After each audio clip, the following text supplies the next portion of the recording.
Here's a reading from my new book on Kindle. It's called Iscariot, and it's a life of Jesus as imagined by, or as I've imagined it being told by Judas Iscariot. We were invited to a wedding in Cana. The groom was a cousin of Ben Joe's, a lanky religious type. Cana was a smug shithole, and both families coming together were religious traditionalists. That meant that the wedding was formal and the party would go on for days. "What do you think of the bride?" I asked him. "Do you think she brings much money with her?" "Judas, you think there is only one way to evaluate a woman. Well, don't expect me to marry poverty. You know, I think I would rather tumble with her brother." And we laughed. I'd not tumbled with anyone yet. Ben Joe's mother Mary had come with us, but his father, who was weak and ill now and hadn't long to live, stayed behind in Nazareth. The host was a nervous fat man who fussed over everyone, especially over the bride's family. His big fear, I could tell, was that they would sneer at him and say that he had not done the respectable thing and impoverished himself for the rest of his life so that they could have a good piss-up. "Oh, if you keep a bride's family drunk and stuffed for a week or two, they will tell the whole country for years what a wonderful man you are, though you may never eat a full meal again in your life."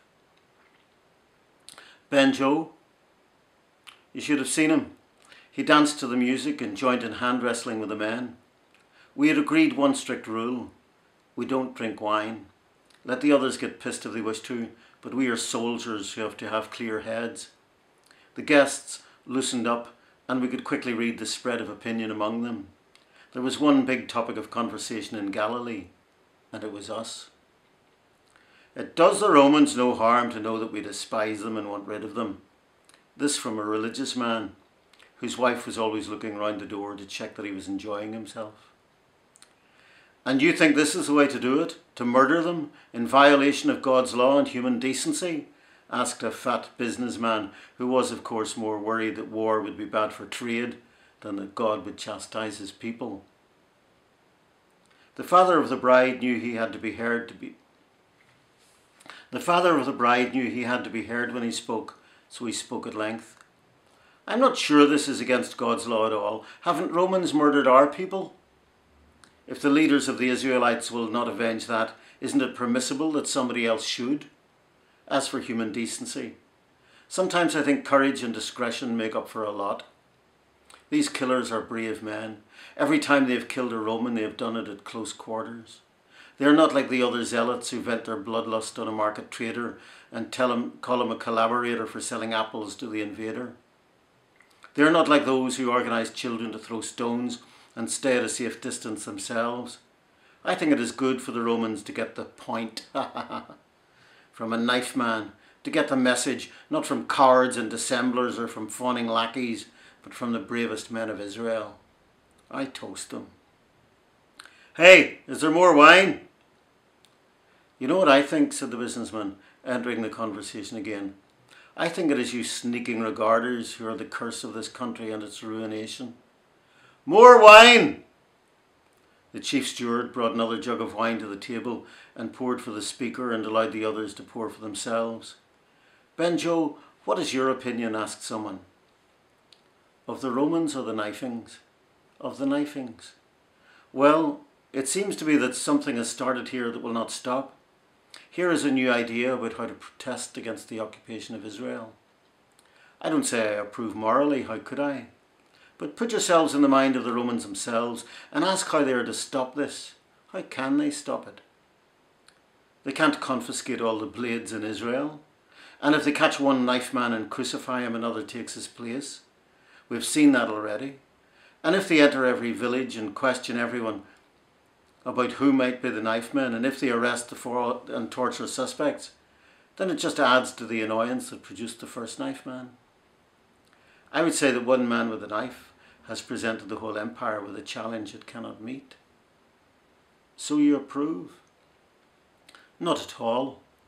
"Then you would crucify the knife man?" interjected another. "I would plead with him," said Ben Joe, "to lay down his knife before his God." "Ah, yes, you're the preacher. I know you now. I have seen you."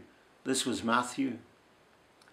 I don't think Benjo wanted to be reminded of his failed efforts to raise a crowd to attract Roman targets. "Yes, I have preached," he conceded meekly. Matthew said, "I have heard you say that the kingdom of heaven is like a mustard. I have heard you say that the kingdom of heaven is like a mustard seed." "Did I say that?" "You surely did." "I have no recollection of saying that." Then someone called, "More wine!" Benjo and I walked out together in the evening. Cana is on the plains near the Sea of Galilee. We could see in the distance the hill of Nazareth, and even the glade from where we as children had looked out over this whole region. We had seen Carmel and Hermon to the north, and some days looking west, even the glint on the Mediterranean Sea, and watched the Romans came. There is perhaps no better vantage point in Israel than Nazareth, no more likely placed for a man to exercise a sense that he could possess the whole nation. Did you know before this that what we have been doing is the talk of all Israel, Judas? I planned that it would be, but you don't always expect plans to work. And what does it mean to say that the kingdom of heaven is a mustard seed? You said it. He was almost convulsed with laughter. "Wise up, I didn't say that." "Well, Matthew thinks you did." "Do you remember," I said, "the first time we went to Jerusalem and the boy we saw in the temple? We stole his clothes for you. He was a preacher, and Benjo, he was so like you that even your mother could not tell the difference. Maybe he's still around. Maybe he is the one who says the kingdom of God is a mustard seed. Him, he'll be dead by now. No one as meek as that can have survived long in a country like this. If you had said to him, 'Bend over while I stuff you, boy,' he would have said, 'Please forgive me that I don't have a spare hole for your friend.' But lean and hungry cats grew old stealing scraps of food and catching sick birds, so why not a timid fool?" It was a beautiful night and we walked in silence together. I was wondering about the future of our country, but also about how we might live if we were to continue to fight the Romans. Would we rob the people to fund our war the way the Zealots did? Or would we take up the work of our fathers, settle down with families, and just take occasional excursions into joyous and exhilarating bloodletting? I had a notion that the future would make its own choices. Back in the house, the party was loud and boisterous still. Mary, Benjo's mother, met us at the door in a state of high anxiety. "My cousin is worried.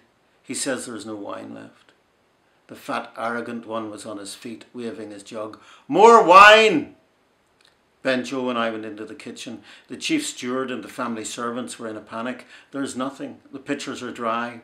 They will wreck the place. The master will be disgraced." We shrank back at first from all this. It wasn't our job to provide wine. We couldn't anyway unless we went out and stole it. Perhaps Benjo had another idea. He lifted one of the pitchers and took it out to the back of the house. I followed him. I saw him standing with his robe hitched to his waist and his meat in the neck of the wine jar. Steam was rising as the hot piss gargled into it. There was so much of it, I wondered why he hadn't spilled it at the side of the road while we were out walking. Our diverting conversation must have taken his mind off a full bladder. "We'll give the bastard that to drink." God knows what state Mary was in. She showed no curiosity about what he'd been doing in the yard. She clearly relied on Benjo to solve problems in his own way. We went back to the main room. The servants were half in panic and half distracted by laughter, for some of them had an idea of what was about to happen. One of them handed the bride's father a jug of Benjo's piss to drink. Benjo watched the man closely.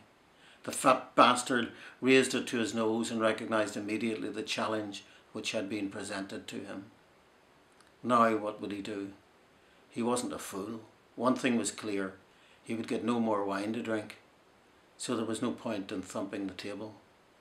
He looked around then straight at Benjo and recognised that the challenge came from him. What he saw in the bearing of my friend was nothing less than great danger. So not only would he not get wine, if he made a fuss, he would further provoke a man who had already done something as outrageous as this. There was no knowing what else that same man might do. He said, "I congratulate our great host on saving the best wine to the end. Unfortunately, my friends and I have no time to share this fine wine with you, but are urgently needed elsewhere."